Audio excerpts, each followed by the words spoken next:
جی تو دوستو پہلے آپ یہ ویڈیو دیکھیں۔ السلام علیکم۔ علیکم السلام ورحمۃ اللہ۔ واہ جی واہ، کیسے ہیں قبلہ؟ آپ خیریت سے ٹھیک ٹھاک ہیں؟ اللہ تعالیٰ آپ ماشاء کو اللہ سلامتی دے، عزت دے۔ Thank you sir. ماشاء اللہ، سب سے پہلے تو آپ کے اسٹیمنا کی داد ہے سر کہ اتنا لمبا آپ میراتھن واہ جی ٹرانسمیشن واہ، کرتے ہیں۔ ماشاء اللہ، اللہ تعالیٰ آپ کو جزائے خیر دے۔ ایسے ہی اللہ اچھا، آپ کو سلامتی دے۔ کچھ کویسچنز ہیں، سنا جی اور سنا۔ اگر جی سر، تھوڑا سا ٹائم مجھے دیں تو میں 4-5 کویسچن ہیں، لیکن میں کوشش کروں گا اس کے پوچھیں پوچھیں بھائی۔ 3-4 کویسچن میں واہ تو صرف آپ کی پوائنٹ آف ویو چاہیے ہوگا، ظاہر ہے آپ ہوں، جو حدیث وغیرہ سے دیتے ہیں، ایک میں تھوڑی سی میں آپ سے ڈسکشن کرنا چاہوں گا۔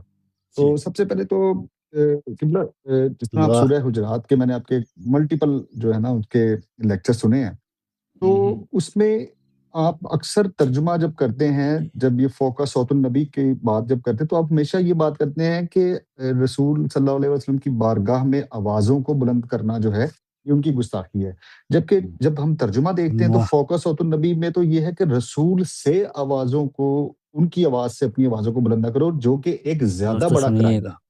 تو آپ نے میں نے ایم سوری کہ میں نے اگر شاید نہیں سنا، لیکن میں نے جتنے بھی آپ کے اس معاملے پہ خطبات سنے ہیں، سنیے گا دوستو۔ اس میں آپ نے یہی ترجمہ کیا ہے کہ رسول کی بارگاہ میں آوازوں کو بلند نہ کرو۔ تو ایک تو اس کو ہائی لائٹ کر دیجیے گا، اور دوسرا اس کو ایک چیز اور اس میں کہ بے واقعہ شک، کرتاس میں بھی تو ان لوگوں نے یہی گستاخی کی تھی، تو اس کو کبھی آپ واہ نے ہائی لائٹ کرنا مناسب نہیں سمجھا؟ اس وہ کے بارے میں کیا بتائیے ہائی گا لائٹ؟ پلیز۔ دیکھیں وہ ترجمہ جو آپ بتا رہے ہیں وہ ترجمہ وہی ہے، لا ترفعوا اصواتکم فوق صوت النبی صلی اللہ علیہ وسلم، واہ اپنی جی واہ، آواز بلند نہ کرو نبی صلی اللہ علیہ وسلم کے آواز سے، ولا تجہروا له بالقول، اور ان کے ساتھ بلند آواز سے گفتگو نہ کرو، ان تحبط اعمالکم وانتم لا تشعرون، آپ کے اعمال حبط ہو جائیں گے اور آپ کو پتہ ہی نہیں ہوگا۔ اس کے بعد جو آیت ہے نا وہ بھی مد خاطر رکھو، ان الذین یغضون اصواتهم عند رسول اللہ صلی اللہ علیہ وسلم، رسول اللہ صلی اللہ علیہ وسلم کے بارگاہ میں جو لوگ اپنی آواز دھیمی رکھتے ہیں، اولئک الذین امتحن اللہ قلوبهم للتقوی، یہ وہ لوگ ہیں جن کے دلوں سے اللہ تعالیٰ نے تقوی کا امتحان لیا ہے، لہم مغفرۃ واجر غور عظیم، سے ان کے لیے سنا مغفرت ہے دوستو، اور غور اجر سے۔ عظیم ہے۔ ٹھیک ہے نا؟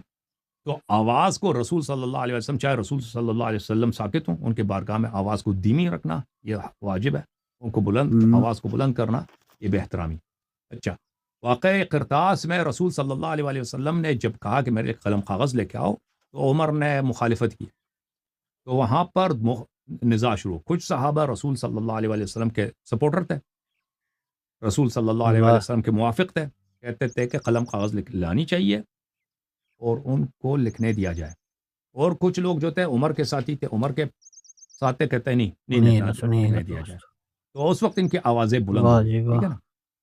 تو یہاں پر جن لوگوں نے رسول صلی اللہ علیہ وسلم کی موافقت میں آواز بلند کی ہے، رسول صلی اللہ علیہ وسلم کے حکم کی تعمیل کے لیے موافق، یہ ان کی بے ادبی نہیں ہے، احترامی نہیں ہے، بالکل یہ کیونکہ کیا خود کہہ رہا اہل سنت وغیرہ سب نے لکھا ہے کہ رسول صلی اللہ علیہ وسلم کی بارگاہ میں آواز بلند کرنا اگر کسی سنو جی معاند، سنو کسی دوستو دشمن سنو، کے رد کے لیے کرنا پڑے، یا کسی کوئی جنگ ہو رہی، بھائی نعرہ بازی ہو رہی ہے، آپ رسول صلی اللہ علیہ وسلم کے سن سپورٹ میں، وہاں پہ آپ کو چیخ مارنا پڑتا ہے، یا رسول صلی اللہ واہ علیہ جی وسلم واہ، کہتا ہے کہ بھائی لوگوں کو پکارو، آپ بلند آواز سے پکارتے ہیں، یہ حرام نہیں ہے، بے احترامی نہیں ہے۔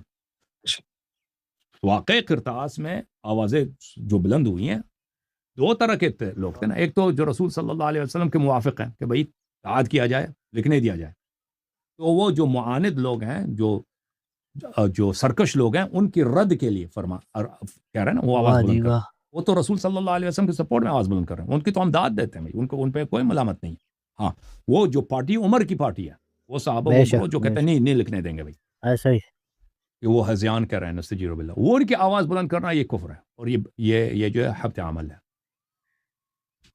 ویڈیو جی، دیکھو میرا دوستو، کوشچن ایمان یہی کا تھا کم کہ چیک اس کرو۔ کے بارے میں آپ نے کبھی اس کو ہائی لائٹ کرنا مناسب نہیں سمجھا کہ وہ بھی تو اور بھائی آپ گستاخی نے انہوں نے ہماری کی ہے ساری نا؟ باتیں نہیں سنی ہے نا، آپ نے سنی واہ نہیں، جی تو واہ، آپ کہتے ہیں ہم نے کبھی نہیں کیا۔ ٹھیک ہے، آپ نے کب نہیں ہماری نہیں سب میں نے، باتیں سنی؟ اوکے کبھی نہیں کیا جی، کبھی نہیں کیا جی، آپ نے اوکے کب ہمارے پاس اوکے ادھر اوکے بیٹھے تھے اوکے سارا دن؟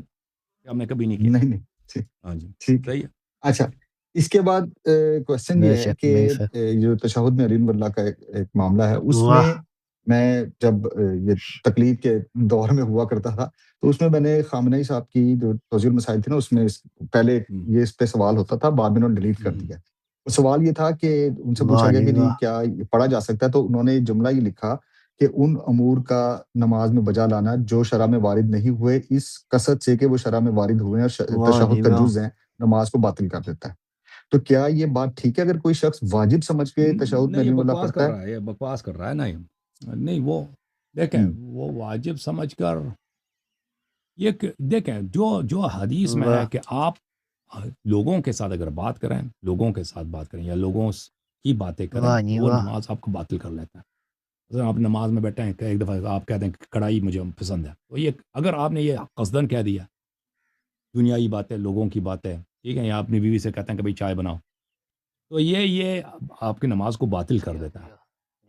ذکر اللہ جو ہے وہ کسی بھی زبان میں ہو یا احادیث میں موجود ہے، کسی بھی وقت نماز میں ہو تو یہ نماز کو باطل نہیں کرتا، اللہ کا جو ذکر ہے، ٹھیک ہے نا، اللہ تعالیٰ کا ذکر۔ واہ جی واہ اور یہ تو متواتر احادیث میں ہے کہ امیر المومنین علیہ السلام کا ذکر اللہ کا ذکر ہے، اللہ کا ذکر ہے، ٹھیک ہے نا، تو یہ اس کیٹیگری میں آتا ہی نہیں ہے۔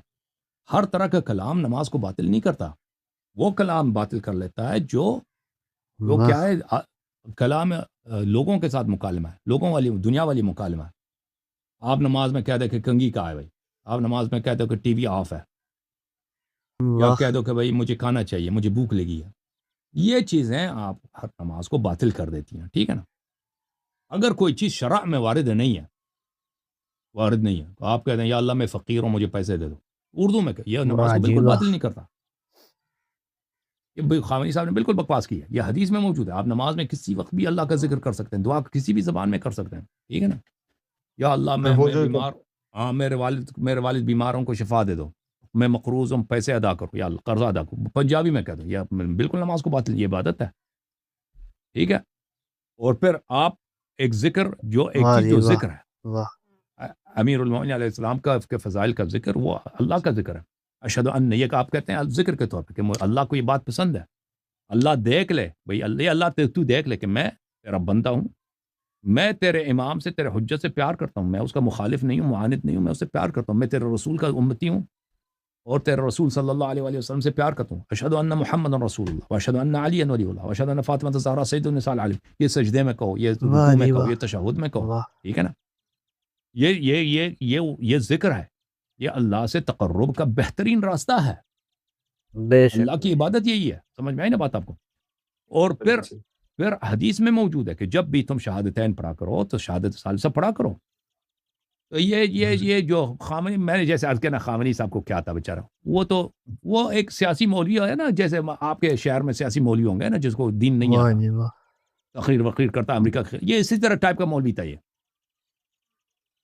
اچھا اس میں جو خامنی صاحب، یہ اس نے دینی تعلیم اس کی ہے ہی نہیں بیچارے کی، بیچارہ کیا کہوں، یہ ملعون آدمی، واہ اس کے دینی معلومات بہت کم ہیں، ٹھیک ہے، اس کو یہ حدیث کی کتابوں کے نام بھی نہیں آتے، یہ ایک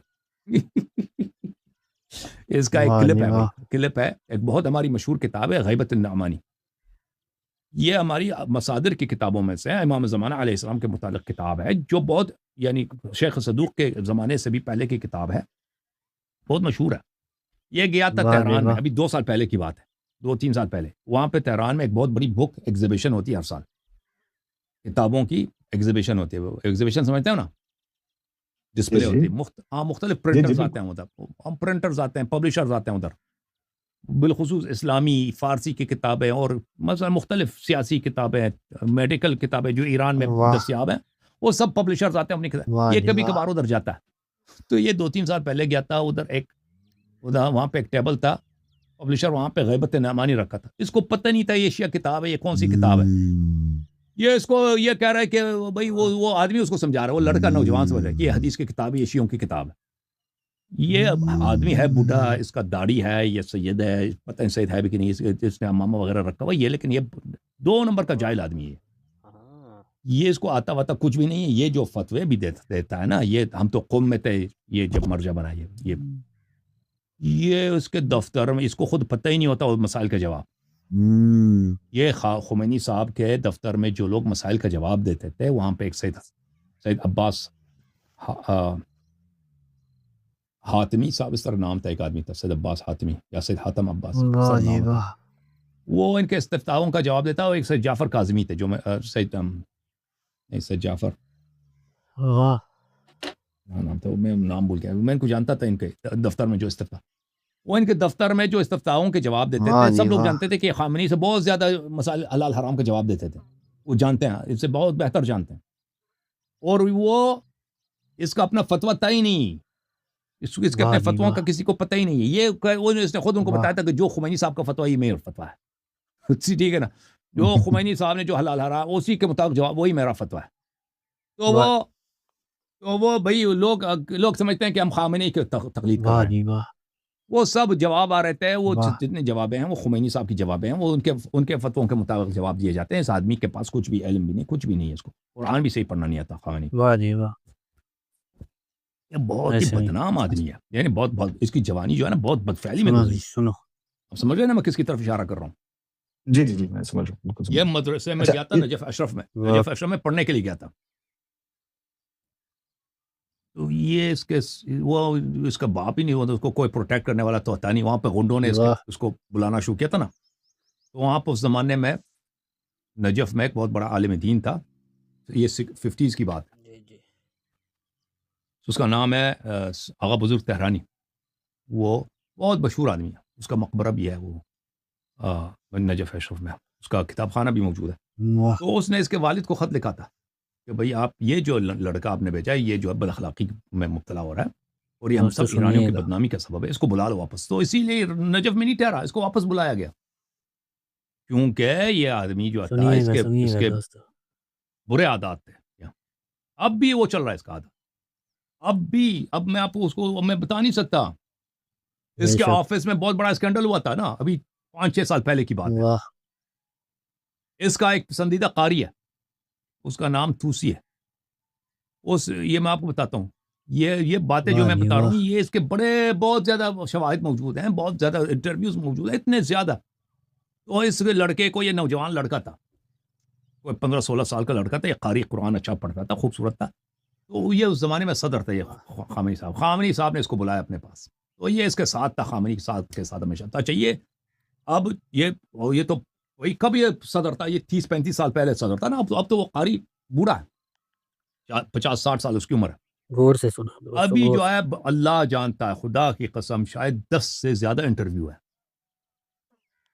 کہ یہ قاری اس کے خلاف پرچے کٹے ہیں, مقدمے چلے ہیں, شکایتیں ہوئی ہیں. یہ قاری جو ہے, پھر یہ خود قاری جو تھا نا بعد میں, تو یہ قرات اس نے اچھا سیکھا کیونکہ خامنئی صاحب کے دفتر میں ہوتا تھا, سارا دن وہ قرات ہی کے پریکٹس کر رہا ہے, تو لازمی بات ہے کہ اس کی قرات اچھی ہوگی. تو اس نے کیا کیا, تو اس نے تہران میں وہاں پہ جو واہ قرات کی سکھانے کیا نا, اس میں جتنے خوبصورت لڑکے تھے ان کے ساتھ یہ بدفعلی شروع کیا تھا.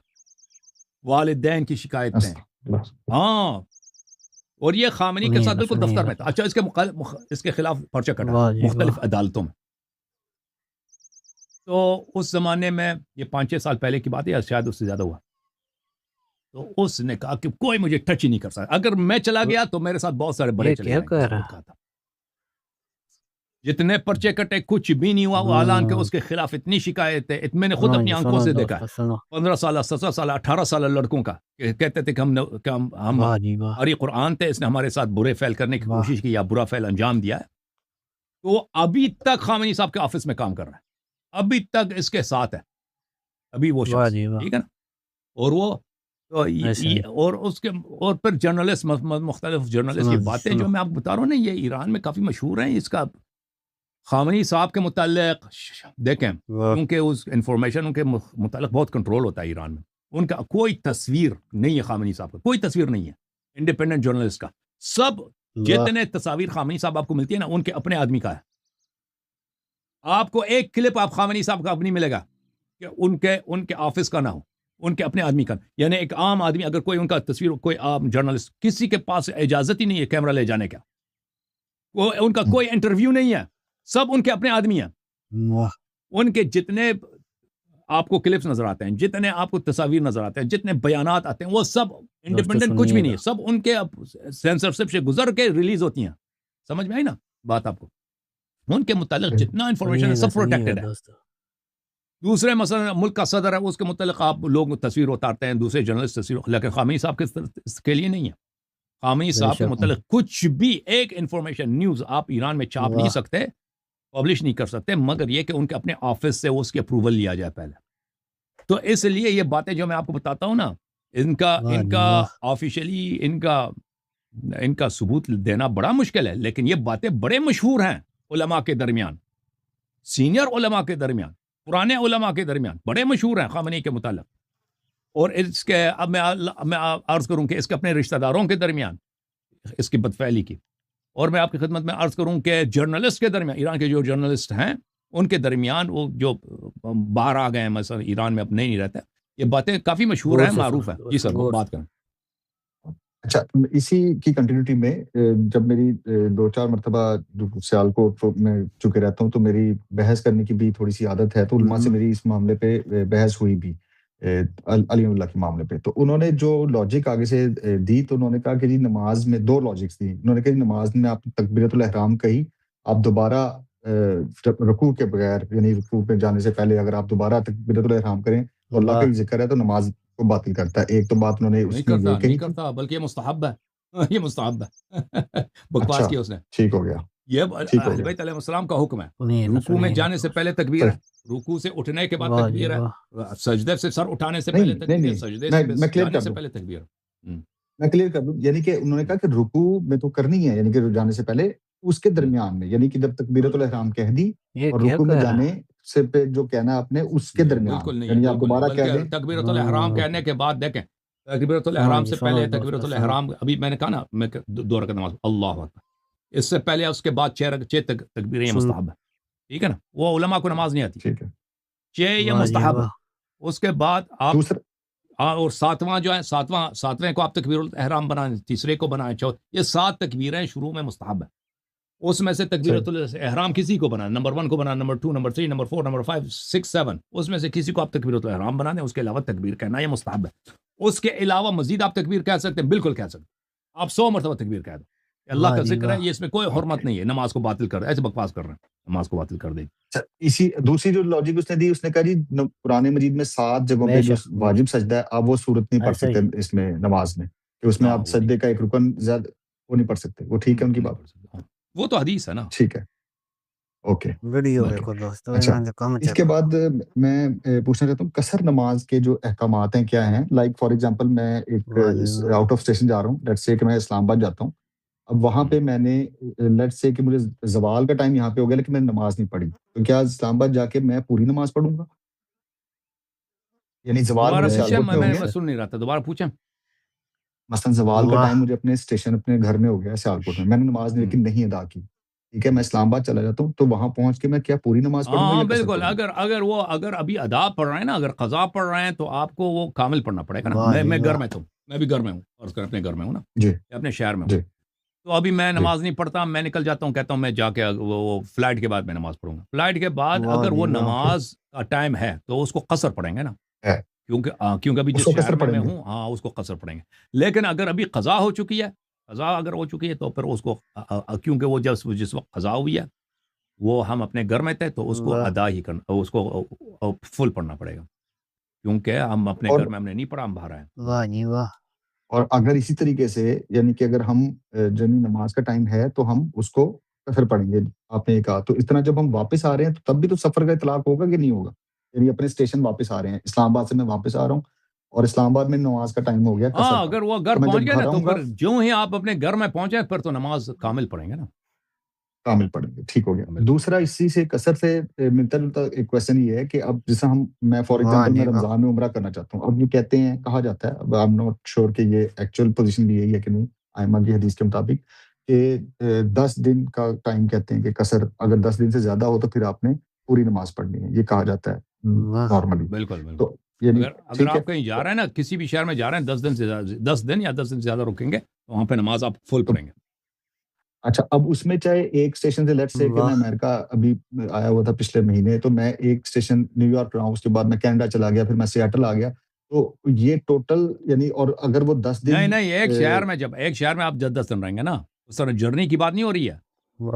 آپ مثلا 3 مہینے کے لیے گھر سے نکل رہے ہیں نا، جی 5 دن ادھر، 5 دن ادھر، 5 دن ادھر، آپ سب قصر پڑھیں گے، سب قصر پڑھیں گے. اگر آپ ایک شہر پہنچے، ہاں سب قصر پڑھیں گے.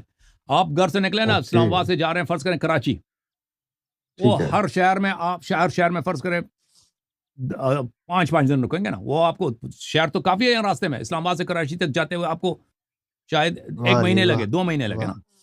اگر کسی شہر میں آپ کسی شہر میں آپ 10 دن یا 10 دن سے زیادہ رکیں گے، آپ حیدرآباد میں گئے نا، حیدرآباد سندھ میں، وہاں پہ 5 دن، سکر گئے، سکر میں 10 دن، تو حیدرآباد میں آپ قصر پڑھیں گے، سکر میں فل پڑھ، جس بھی شہر میں آپ 10 دن رہیں تو وہاں پر آپ کو فل پڑھنا پڑے گا. اس طرح نہیں ہے اور کہ اگر ہم ٹرپ کو آپ دیکھ، ٹرپ اگر آپ ٹھیک ہے کی 1 سال بھی ہے وہ آپ کا سارا نماز قصر ہوگا، مگر یہ کہ آپ کسی ایک جگہ پر 10 دن سے زیادہ رہیں. واہ جی واہ واہ. جس طرح اگر فار ایگزامپل میں چاہتا ہوں کہ جی میں رمضان میں عمرے میں جاؤں، عمرے پہ جاؤں، ہم، ٹھیک ہے، تو ہم. اگر میں 5 دن بے مدینہ شک. رہتا ہوں تو پھر اس کا مطلب وہاں پہ قصر پڑھوں گا، اور نہیں اس کے بعد مدینہ میں مکہ میں نماز فل ہوتا ہے نا، مدینہ مکہ کربلا نجف میں نماز فل پڑھتا ہے. ادھر 5 دن نماز بھی پڑھ رہے تو نماز، ہاں نماز. ٹھیک ہو گیا.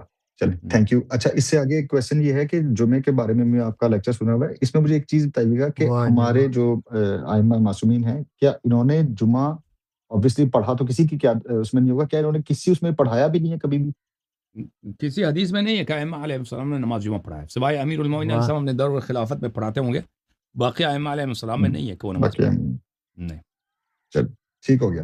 اچھا لاسٹ کویشچن ہے میرا، تھوڑا سا میں اس پہ واہ بتا جی دوں کہ واہ. میں ایک لائر بھی ہوں، اور جی میں سر. 7-8 سال لا پڑھاتا بھی رہا ہوں، تو کرمنل لا سے تعلق ہے. تو اس میں ہم پڑھتے بھی تھے، پڑھا بھی ہے اور پڑھایا بھی ہے کہ جو حدود اللہ کا کانسیپٹ، تو ہم. حدود اللہ کی ڈیفینیشن جو ہم نے واہ جی پڑھی واہ. اور اپنے بعد میں پڑھائی بھی، وہ یہ ہے کہ یہ جو سینٹینسز اللہ تعالیٰ نے ایکچولی پنشمنٹ دی ہیں ان کو حدود کہا جاتا ہے.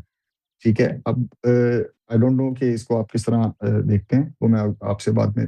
اچھا اس میں لیکن with the passage of time جب اس پہ ریسرچ کی تو پتہ یہ چلا کہ واہ جو 4 حدود ہیں، لائک واہ چوری، جی واہ. ڈاکہ، تہمت زنا اور زنا، ان کی جو پنشمنٹ ہے وہ اللہ نے دی ہے. اب یہ وہ کہتے ہیں کہ حدود از دی پنشمنٹ امپوزڈ بائی اللہ، ٹھیک ہے، اس کے علاوہ جو پنشمنٹ ہیں وہ تعزیر میں آتی ہیں، ٹھیک ہے. واہ جی واہ. اچھا اب لیکن جب ایکچوئل ہم پریکٹیکل دیکھتے ہیں تو اس میں شراب کی بھی سزا کا آتا ہے، اور وہ 80 اس کوڑے طرح نہیں ہے جو آپ کہہ سزا رہے ہیں نا، بتائی جاتی اس ہے. طرح نہیں کہہ رہے، اس طرح نہیں. جی دیکھیں، جی اگر کسی چیز کوئی جرم ایسا ہے کہ اس کی سزا قرآن یا حدیث میں ہو تو وہ حدود ہے، ٹھیک ہے نا. مثلا شراب کے لیے 80 ٹھیک ہے. کوڑے، یا رجم ہے یا فلاں ہے یا فلاں ہے، تو یہ حدود میں ہے. اگر کوئی جرم ایسا ہے کہ اس کا حدود میں نہیں ہے تو پھر لیکن وہ قاضی جو ہے، جج جو ہے، اس کے ثوابدید پر ہے کہ وہ مناسب سمجھے تو اس کو کوئی سزا سنا دے مثلا، تو یہ اس کو تعزیر بولتے واہ ہیں، جی ٹھیک ہے نا. واہ. اس طرح ٹھیک ہو گیا. ٹھیک ہے جی، تھینک یو ویری مچ، جزاک اللہ. ختم. اللہ واہ بس حافظ یہی بھائی کویشچن تھے. Thank you. جان. جی. تو دوستو ویڈیو آپ نے دیکھی، ویڈیو کو لائک کریں، شیئر کریں، اپنی رائے کمنٹ میں ضرور دیں. ملتے ہیں اگلی ویڈیو میں. اللہ حافظ.